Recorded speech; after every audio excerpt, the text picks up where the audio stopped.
بسم اللہ الرحمن الرحیم۔ سیدنا عبداللہ رضی اللہ تعالیٰ عنہ سے روایت ہے کہ نبی کریم صلی اللہ علیہ وسلم نے فرمایا، سب سے بہتر میرا زمانہ ہے، اس کے بعد ان لوگوں کا جو اس کے بعد ہوں گے، پھر جو ان کے بعد ہوں گے، اور اس کے بعد ایسے لوگ بھی پیدا ہوں گے جو قسم سے پہلے گواہی دیں گے، کبھی پہلے گواہی سے قسم کھا لیں گے۔ حضرت عباس رضی اللہ تعالیٰ عنہ بیان کرتے ہیں کہ میں نے نبی کریم صلی اللہ علیہ وسلم سے سنا، نبی کریم صلی اللہ علیہ وسلم نے فرمایا، اگر انسان کے پاس مال کی 2 وادیاں ہوں تو تیسری کا خواہش مند ہوگا، اور انسان کا پیٹ مٹی کے سوا کوئی دوسری چیز نہیں بھر سکتی، اور اللہ اس شخص کی توبہ قبول کرتا ہے جو سچے دل سے سچی توبہ قبول کرتا ہے۔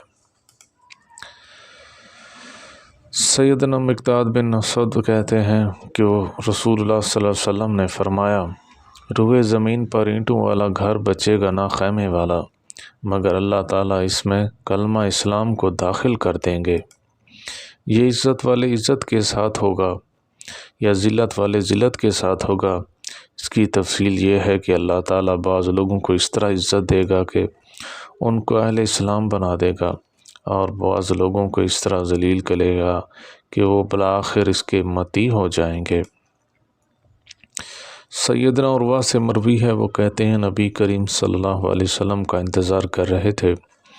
جب نبی کریم صلی اللہ علیہ وسلم تشریف لائے، آپ صلی اللہ علیہ وسلم نے بالوں میں کنگھی کی ہوئی تھی، اور وضو یا غسل کی وجہ سے سر سے پانی کے قطرے ٹپک رہے تھے۔ آپ صلی اللہ علیہ وسلم نے نماز پڑھائی۔ جب نماز سے فارغ ہوئے تو لوگ آپ صلی اللہ علیہ وسلم سے سوال کرنے لگے، اللہ کے رسول، کیا اس طرح کرنے میں ہم پر کوئی حرج ہے؟ آپ صلی اللہ علیہ وسلم نے فرمایا، اللہ تعالیٰ کا دین آسانی والا ہے۔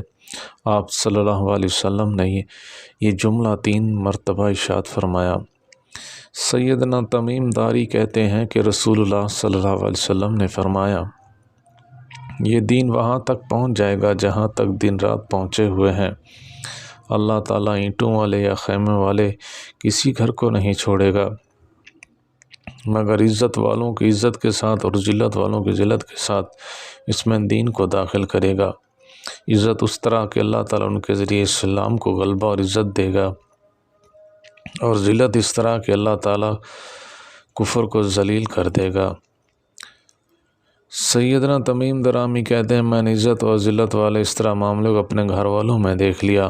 ہم میں سے بے مشرف اسلام بھی ہونے والوں نے خیر شر عزت کو پا لیا، اور ہم میں سے جو لوگ کافر رہے وہ ذلت اور حقارت و تجزیہ ان کا مقدر بنا۔ اللہ تعالی ہم سب کو اسلام کی دولت کی حفاظت کرنے کی توفیق عطا فرمائے۔ وآخر دعوانا ان الحمد للہ رب العالمین۔